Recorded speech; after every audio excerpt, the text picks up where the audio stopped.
Bonsoir, très chers frères et sœurs dans le Seigneur. Que le Seigneur vous bénisse, que le Seigneur vous fasse encore plus du bien.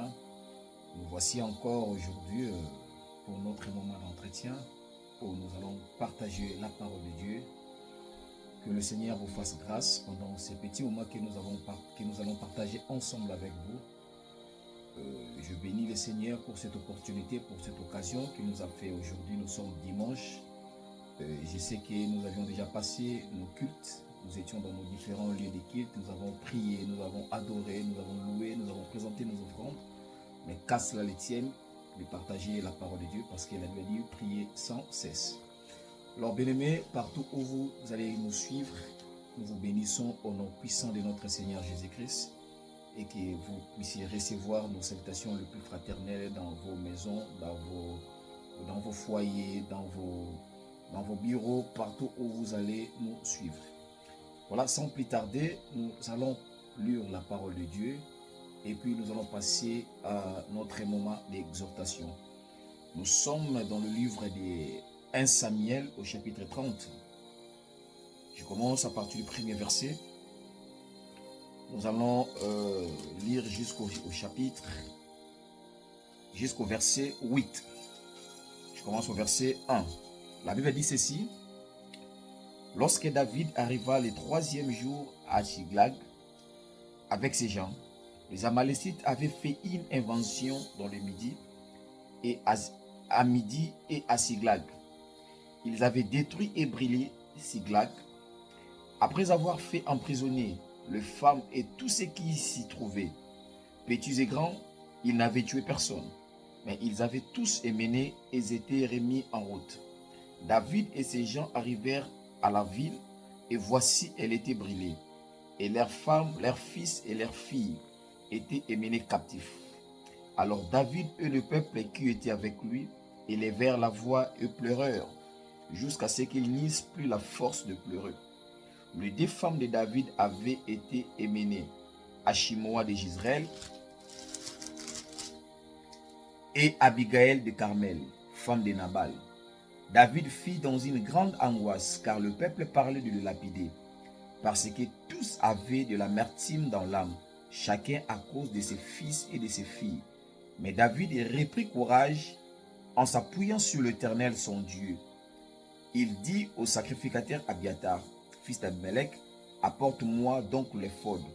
Abiatar apporta l'éphod à David, et David consulta l'Éternel en disant, poursuivrai-je ces troupes? L'atteindrai-je? L'Éternel lui répondit, poursuis, car tu atteindras et tu délivreras. Seigneur, nous te disons un grand merci pour ce moment de gloire que tu nous as accordé. Donne-nous la force de partager ta parole, Seigneur, avec puissance et vigueur.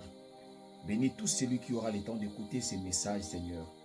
Que ces portions des Écritures que nous venons de lire, que ces messages que nous allons transmettre à ton peuple soit une source abondante de bénédiction pour tout et chacun de nous, au nom de Jésus-Christ.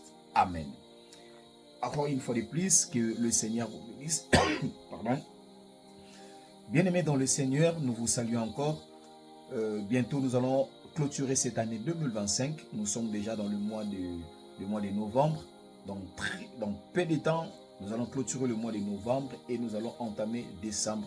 Et dans 30 jours, décembre sera roulé pour entrer en 2026. Alors, bien-aimé, ma prière est que Dieu te fasse du bien, que Dieu te bénisse, que Dieu garde ta famille, que Dieu garde ta santé, que Dieu garde tes enfants, que tu sois toujours en parfaite santé.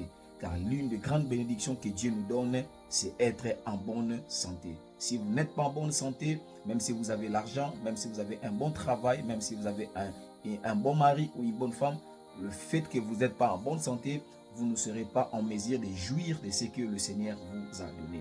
Alors, la plus importante, c'est d'avoir une bonne santé. C'est pour cela que je vous déclare, soyez en bonne santé.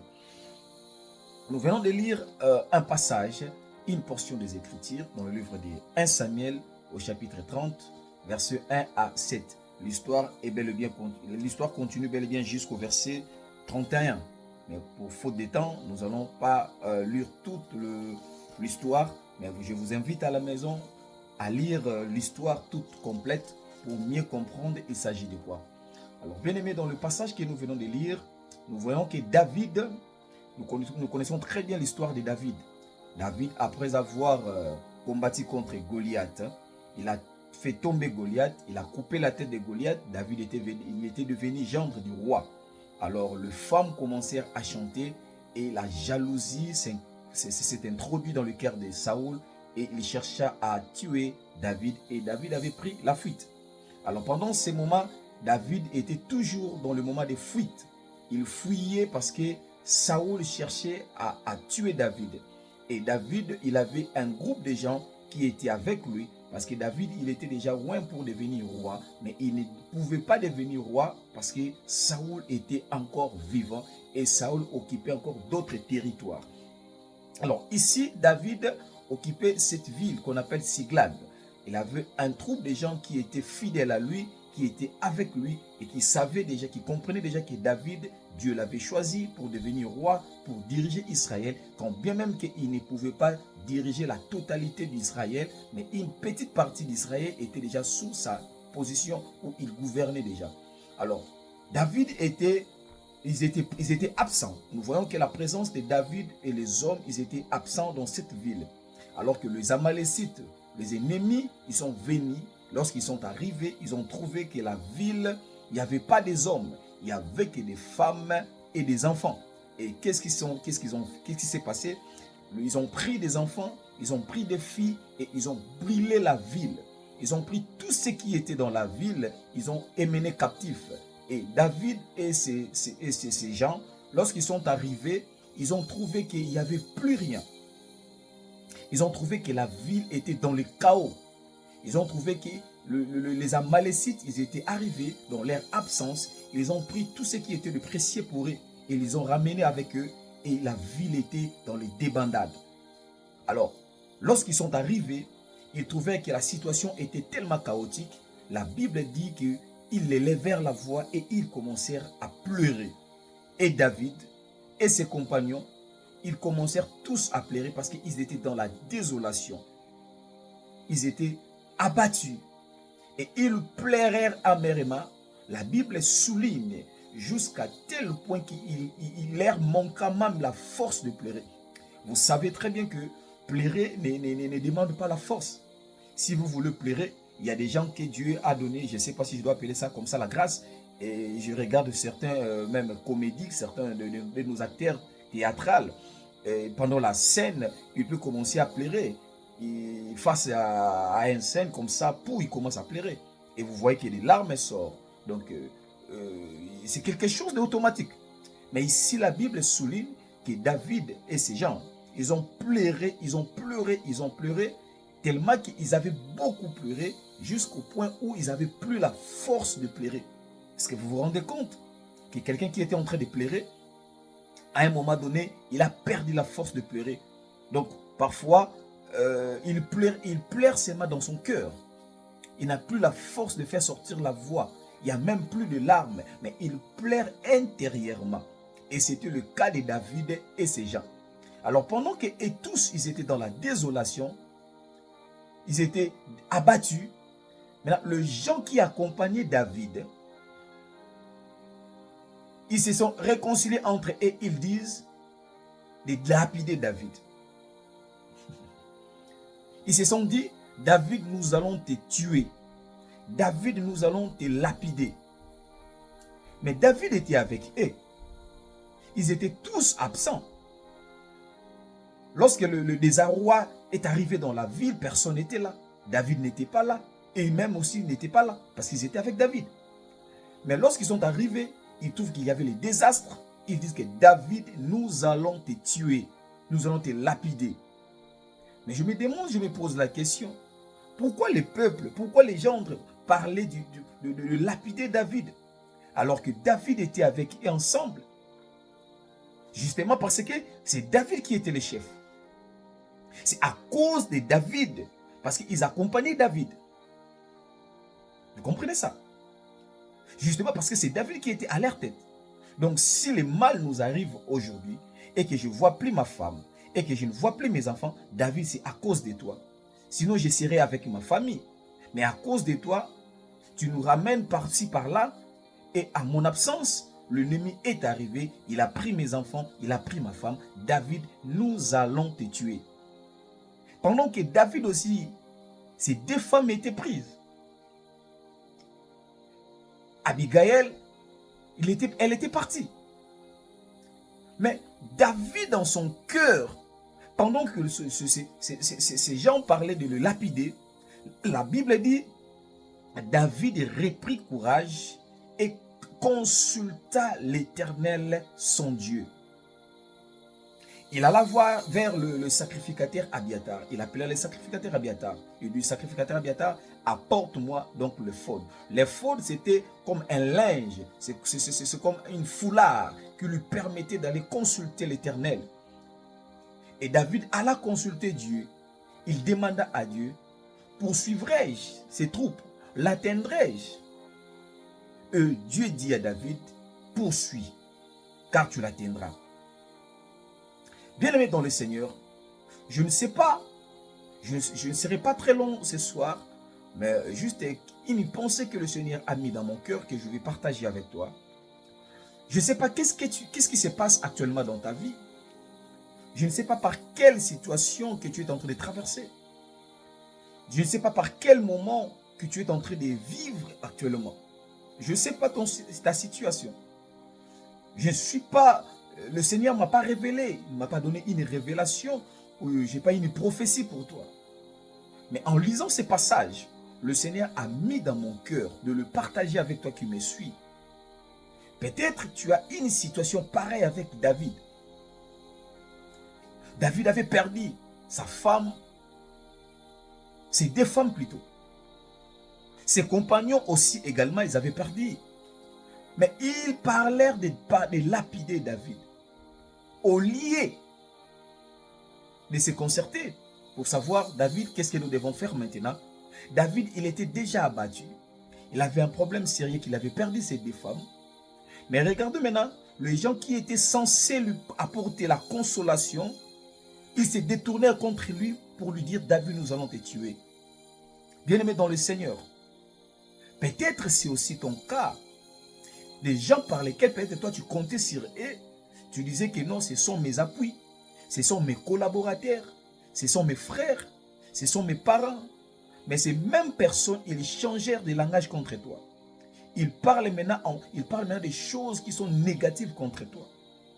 Alors tu ne sais pas par où commencer, par où toucher. Parce que les personnes qui étaient censées te motiver, les personnes qui étaient censées te propulser, les personnes qui étaient censées te dire va de l'avant, ces mêmes personnes, ils tournèrent les dos contre toi.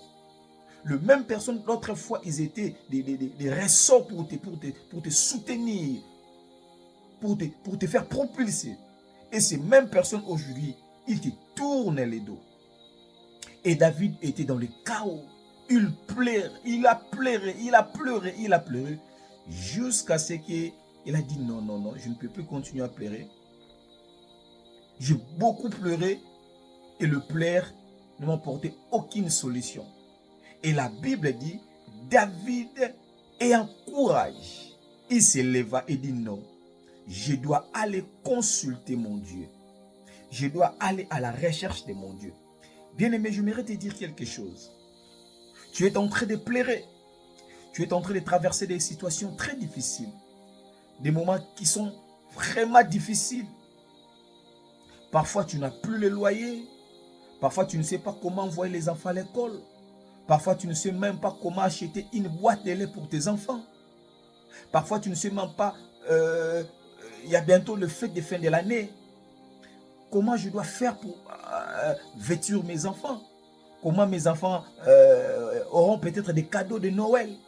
Tu ne sais même pas où commencer. Mais j'aimerais te dire quelque chose. Fais comme David avait fait. Au milieu de pleurs, de l'autre côté, David pleurait ses enfants, ses femmes. De l'autre côté, ses propres compagnons parlaient de les lapider. Au milieu de la pagaille, David a repris courage pour aller consulter Dieu. Laisse-moi te dire, bien-aimé, pendant que tu es en train de pleurer, oui, pleurer c'est normal. Pleurer, ce n'est pas un signe de faiblesse.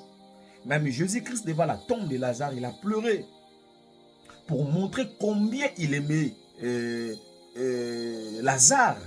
Il a pleuré, il a versé des larmes.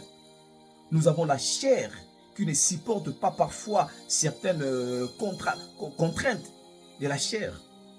La chair que nous avons, parfois, il ne supporte pas l'opposition. Parfois, il ne supporte pas la tragédie. Parfois, le corps a tendance toujours à céder. Mais lorsque ton corps, il est prêt à céder, rappelle-toi que la Bible dit, nous sommes des esprits, nous possédons des âmes et nous habitons dans les corps. En réalité, dans l'homme, ce n'est pas le corps. En réalité, dans l'homme, ce n'est pas les vêtements. En réalité, dans l'homme, c'est l'esprit, le souffle du Tout-Puissant qui est en toi, qui donne l'intelligence. Alors David a compris ces choses et dit non, je ne peux plus continuer à pleurer. Je dois laisser maintenant le plaire. Pendant qu'ils étaient en train de pleurer, de l'autre côté, il parlait de lapider David. David a dit, ok, moi, je dois aller consulter Dieu. Bien-aimé, ce n'est plus le temps de pleurer. Ce n'est plus le temps de rester assis. Tu as assez longtemps demeuré dans cette position. Tu as beaucoup pleuré. Tu as tant versé des larmes. Mais jusqu'à aujourd'hui, il n'y a aucune solution. Regarde là où tu vis. Tu vis dans une maison où il y a la promiscuité. Tu ne sais même pas quoi faire. Tu ne sais même pas où aller. Je mérite te dire une chose, mon frère, ma soeur, toi qui me suis. Élève ta tête. Va consulter Dieu. David appela Abiatar. Abiatar, c'était le sacrificateur. Aujourd'hui, tu es sacrificateur, je suis sacrificateur. Cette parole que je t'apporte, c'est ça ton Abiatar. Va consulter Dieu. Lorsque David a consulté Dieu, Dieu l'a dit, David mon serviteur, poursuis-les, car tu les atteindras. Et David, après avoir consulté Dieu, il est allé, il a poursuivi ces Amalécites. Et si vous lisez la continuité de l'histoire, vous allez trouver que David avait délivré tout ce que les Amalécites avaient pris comme captif. Bien-aimé dans le Seigneur ne t'a pas abandonné. Le Seigneur ne t'a pas laissé. Mais le problème est qu'il faut aller consulter encore Dieu. Ne t'arrête pas de pleurer. Ne reste pas assis en train de pleurer. Le pleurer ne t'apportera rien. Tu continues à pleurer jour après jour. Jour après jour. Cela ne te donnera rien. David avait beaucoup pleuré, mais le pleurer n'avait pas changé sa situation. Le pleurer n'avait rien changé. Mais jusqu'à ce qu'il avait eu dans sa tête le pensée d'aller consulter Dieu. Et en ces moments, le Seigneur est entré en action. Bien, mais j'aimerais te dire quelque chose. Vous savez, nous servons un Dieu qui est vivant. Notre Dieu, il n'est pas seulement dans les histoires. Notre Dieu, il n'est pas, comme on dit, dans les massapos. Non. Nous invoquons un Dieu qui est vivant, qui répond à la prière. Laisse-moi te dire quelque chose.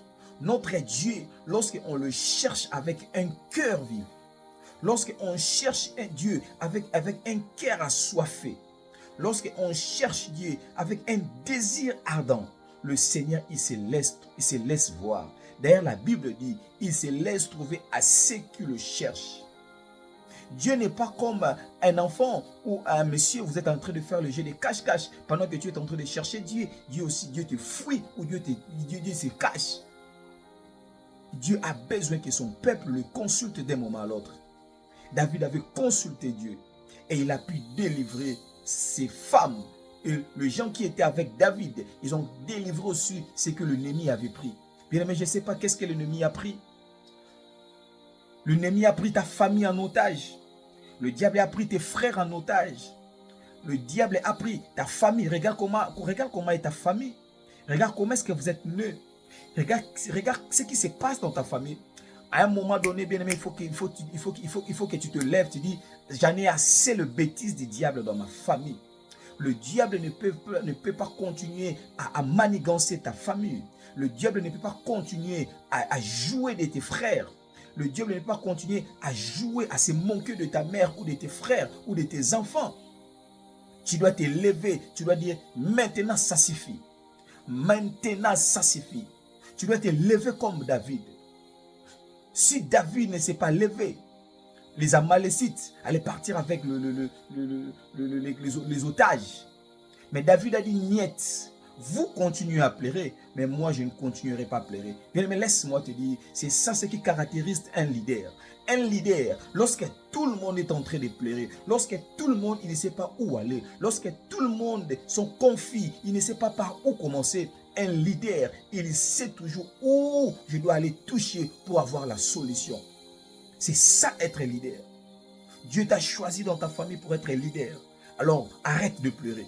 Dieu t'a choisi toi pour être leader de ta famille. Alors arrête de pleurer.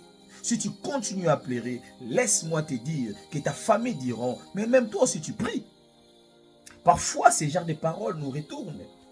Mais toi aussi tu pries. Et toi aussi tu pries. Mais toi tu pars à l'église. Mais toi tu es serviteur de Dieu. Comment ta situation ne s'améliore pas? Comment ta situation elle est toujours compliquée? Comment ta vie elle est toujours médiocre? Mais tu pries. Bien-aimé, vous savez la Bible dit, si ces peuples ne voient pas des miracles, ils ne croiront jamais. Il est temps que le signe, la puissance, le miracle de Dieu se manifeste dans ta vie afin que le peuple puisse croire que tu as un Dieu. Vous savez, l'apôtre Paul dit ceci. L'évangile que nous prêchons, ce ne sont pas juste des discours, ce ne sont pas des simples discours, mais c'est une démonstration de la puissance. Vous savez, ce que la parole n'a pas pu convaincre, le signe le fera. Vous voyez, si tu n'arrives pas à convaincre ta famille avec les paroles, si la parole n'arrive pas à convaincre le cœur, laisse-moi te dire, le signe le fera. Le signe le fera. Bien-aimé dans le Seigneur, il est grand temps que tu te lèves dans la prière. Il est grand temps que tu pars consulter Dieu pour ta famille. Il est grand temps que tu pars consulter Dieu pour ton ministère. Il est grand temps que tu pars consulter Dieu pour ton mariage. Il est grand temps que tu pars consulter Dieu. Le plaire ne changera rien, ma sœur. Le plaire ne changera rien, mon frère. Tu te lamentes trop. Pourquoi je suis né dans cette famille? Tu es déjà né. Moi, parfois, je disais ça. C'est pourquoi tu as permis que ça m'arrive. Mais quand j'ai compris que je ne peux rien changer, je ne peux rien changer de mon passé, mais je peux changer mon présent et vivre un futur meilleur. C'est pour cela, j'ai compris le pourquoi de mon existence. Je suis en train de chercher l'Éternel dans la méditation de sa parole, dans l'adoration, dans la prière. Parce que Dieu qui m'a envoyé sur la terre, il ne m'a pas envoyé sur la terre en vain. La Bible dit Dieu a créé tout pour un but, même le méchant pour le jour du malheur. Alors bien aimé, j'aimerais t'inviter. Lève-toi là où tu es. Le plaire ne changera rien. Le plaire ne changera rien. Mais prends la décision aujourd'hui. À partir d'aujourd'hui, je vais maintenant aller prier. Je dois aller consulter Dieu. Lorsqu'on parle d'aller consulter Dieu, ce n'est pas une genre de prière que tu entres, tu pries 30 minutes, tu sors. Non. C'est une genre de prière où tu es précis dans ta prière. Tu es tellement précis que je prie pour ça. L'Éternel, si tu ne me réponds pas sur ça, je n'arrête pas de prier. Seigneur, si tu ne réponds pas à ceci, je n'arrêterai pas de prier. Écoutez ce que Rachel dit. Rachel a vu qu'elle ne donnait pas des enfants à Jacob. Rachel dit à Jacob, donne-moi des enfants ou je meurs. Waouh, quelle demande. Rachel dit à Jacob, soit des enfants ou soit je meurs. Il y a des fois, il faut demander à Dieu comme ça. Seigneur, donne-moi des âmes ou ne me donne plus rien. Seigneur, je veux ta puissance ou tue-moi. Seigneur, je veux la délivrance de ma famille ou prends-moi, je ne veux plus exister. Seigneur, comment expliquer? Je suis en train de te servir. Ma famille connaît que je suis ton serviteur. je prie. Et les gens savent que le Dieu que nous invoquons, c'est le Dieu qui délivre, c'est le Dieu qui sauve, c'est le Dieu qui guérit. Mais dans ma famille, il y a une hémorragie qui continue. Il y a des morts qui succèdent. Il y a la pauvreté qui continue. Il y a des gens de basse classe. Mais les gens connaissent que dans ma famille, c'est moi qui prie. Je suis le pasteur de ma famille. Je suis le serviteur. Parfois, c'est gênant. Les gens connaissent que non, c'est un serviteur de Dieu dans notre famille, mais il n'arrive pas à arrêter cette hémorragie. Pourquoi? Bien aimé, c'est le grand temps de dire à Dieu, ou tu m'as choisi, ou tu ne m'as pas choisi. Écoutez ce que Moïse dit. Moïse dit à Dieu, Seigneur, si tu sais que tu ne vas pas marcher avec nous, alors ne nous pas de quitter ces lieux. Waouh! Si tu ne seras pas avec nous, Seigneur, ne nous dis pas de quitter ces lieux. Si tu nous demandes de quitter ces lieux, rassure-toi que toi-même tu marches avec nous. C'est ce genre de prière que nous devons faire. Seigneur, tu m'as appelé, oui. J'ai accepté, oui. Je te crains, oui. Alors Seigneur, où sont les signes? Où sont les signes? Seigneur, où les signes? Où laisse-moi faire ma vie normalement? Pierre a dit, nous avons tout quitté. Nous t'avons suivi. Et qu'est-ce que nous allons gagner? Il a dit, dans le siècle présent, vous allez gagner quelque chose. Et dans le siècle à venir, vous allez aussi gagner la vie éternelle. Et ce que Christ a dit, cela s'est accompli. L'ombre de Pierre a figuré de malade. Pierre a ressuscité des morts. Tabitha était mort. On a appelé Pierre, il était juste à côté. Pierre est arrivé. Il a dit, Tabitha, ressuscite-toi. Tabitha qui était morte, elle était ressuscitée. Bien-aimés frères et sœurs, nous avons crié en Jésus, non pour continuer une vie ordinaire. Si tu as crié en Jésus et que tu continues à vivre une vie ordinaire, passe ta vie en rêve ou allez encore à la rencontre de ce Jésus. Demande Jésus, pourquoi tu es venu dans ma vie? Pourquoi tu es venu dans ma vie? Parce que tu ne peux pas venir dans ma vie et que ma vie reste ordinaire. Tu ne peux pas venir dans ma vie, marcher avec toi et que ma vie reste ordinaire. Lorsque nous lisons la parole de Dieu, depuis Genèse jusqu'à l'Apocalypse, tous ces mondes qui ont marché avec l'Éternel, ils ont marqué leur époque. Bien mes frères et sœurs, laisse-moi te dire quelque chose. Il y a des choses qui doivent changer dans ta vie. Il y a des choses que Dieu prépare pour toi. Alors, il faut que tu aies maintenant ce désir de vivre le changement dans ta vie. Arrête de pleurer. Arrête d'accuser ton père. Arrête d'accuser ta mère. Si ma vie est comme ça, c'est parce que mon père avait fait ça. Si ma vie est ça, c'est parce que ma mère avait fait ça. Ta mère a déjà fait sa vie. Ton père a déjà fait sa vie. Maintenant, c'est toi maintenant. Tu es en train de faire ta vie. Tu es en train d'écrire ton histoire. Alors ne permets pas que l'histoire de ton père ait de l'influence négative sur ta vie. Ne permets pas que l'histoire de ta mère ait de l'influence négative sur ta vie. Tu es la seule responsable de ta vie. Tu as reçu Jésus. Tu ne peux pas continuer à faire des avortements. Tu as reçu Jésus. Tu ne peux pas continuer avec cette maladie. Tu as reçu Jésus. Tu ne peux pas continuer avec cette vie de médiocrité. Ou tu as reçu Jésus ou tu ne l'as pas reçu. Même lorsqu'on marche, il y a des empreintes qu'on laisse. Lorsque vous touchez sur quelque chose, vous laissez vos empreintes sur la chose. Il suffit seulement de passer la lumière violette ou extraviolette. Vos empreintes vont se manifester que telle personne avait touché à telle chose. Mais comment Jésus-Christ est dans votre vie, il n'y a pas des empreintes. Comment Jésus-Christ est dans ta vie, mais votre vie, elle est toujours la même. Il y a 5 ans, vous êtes dans le Seigneur. Il y a 15 ans, il y a 10 ans. Bien-aimé, ça suffit. C'est le temps maintenant d'aller consulter Dieu. C'est le temps maintenant d'aller consulter Dieu. Je suis presque à la fin de mon message. Écoutez ceci. Dans Actes chapitre 2, les apôtres sont allés dans la chambre haute comme le Seigneur les avait promis. Ils ont resté dans la chambre haute. Ils ont reçu le Saint-Esprit. Le premier jour où le Saint-Esprit était descendu sur la terre pour la première fois, Paul et Pierre a prêché. La Bible dit 3000 personnes étaient converties. Et à dater de ces jours-là, il y avait le signe qui s'est manifesté. Il y avait des miracles qui s'opéraient. Mais après cela, les pharisiens ont commencé maintenant à persécuter l'église. Dans Actes chapitre 4, la Bible dit les apôtres se sont réunis encore. Ils sont réunis à nous, de nouveau. Qu'est-ce qu'ils ont fait? Ils sont allés dans la chambre haute. Ils ont prié. Ils ont dit, Seigneur, regarde leur menace. Ils sont en train de nous menacer. Ils ne veulent pas que nous prêchions l'évangile. Maintenant, accorde à tes serviteurs la puissance, afin que nous prêchions avec une assurance. Mais je me pose la question, est-ce qu'avant, ils ne prêchaient pas avec assurance? Est-ce qu'avant, il n'y avait pas de signes? Il n'y avait pas de miracles? Mais cette fois-là, les apôtres voulaient maintenant un revêtement. Waouh! Bien-aimé, ce que tu as fait avec le Seigneur dans le passé, il ne faut pas compter, il ne faut plus compter ça. Tu as besoin maintenant de nouveaux signes.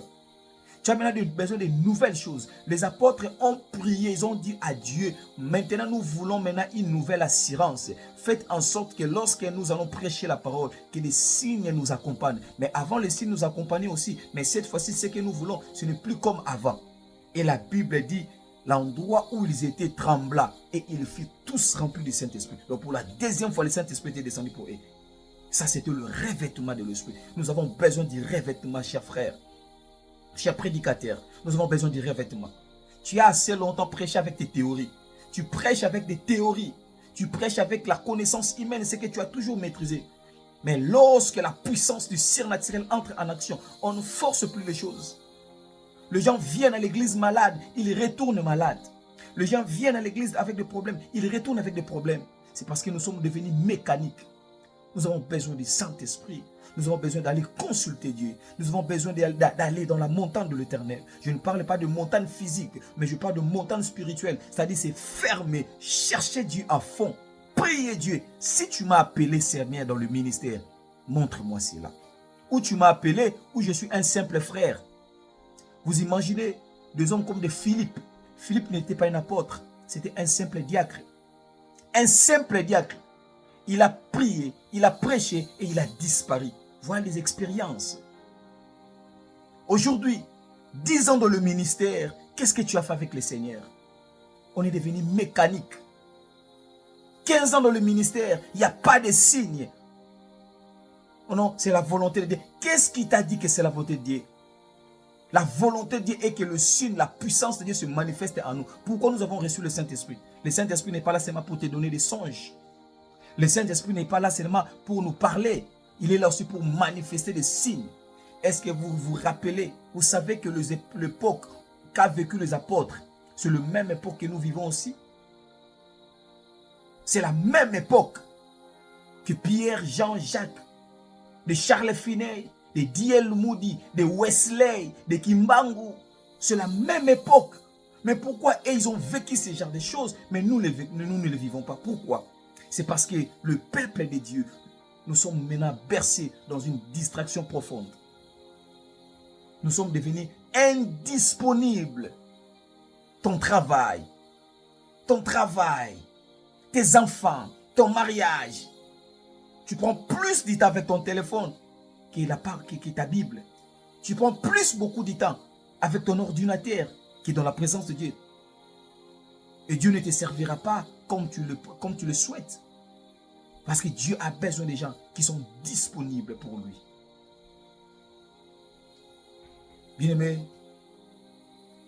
il est temps, je crois que je dois arrêter ici. Ma prière est que le Seigneur nous donne, que le Seigneur rallume ce feu dans nos cœurs, dans le consulter Dieu. Comme l'église primitive a commencé avec un feu du réveil. Ce feu du réveil a fait qu'une seule prédication, 3000 convertis. Aujourd'hui, nous sommes dans combien de prédications? Une église de 10 ans. Parfois, aux alentours, il y a des bars, il y a des kiosques, il y a des fumeurs de chanvre. Ils ne sont même pas touchés par la puissance de Dieu. Pourquoi? Parce que nous-mêmes dans nos vies, il y a des délestages, il n'y a pas assez de puissance pour influencer ceux qui sont autour de nous. On doit chercher Dieu comme David. Arrêtez de pleurer. Allons à la montagne de l'Éternel. Seigneur Dieu de grâce, nous te disons un grand merci pour ces messages. Nous te disons un grand merci, Seigneur, pour ce moment d'édification que tu nous as parlé. Touche mon frère, ma soeur qui a écouté ces messages. Tout celui qui était disponible pour écouter ces messages, Seigneur, que sa vie soit touchée au nom de Jésus. Reçois-les, reçois-les, reçois la puissance du Saint-Esprit, reçois le feu du Saint-Esprit au nom de Jésus, au nom de Jésus, au nom de Jésus-Christ. Amen. Merci, que le Seigneur vous bénisse. C'était votre frère, l'évangéliste Arnold Treno Mbunga. Que le Seigneur vous bénisse.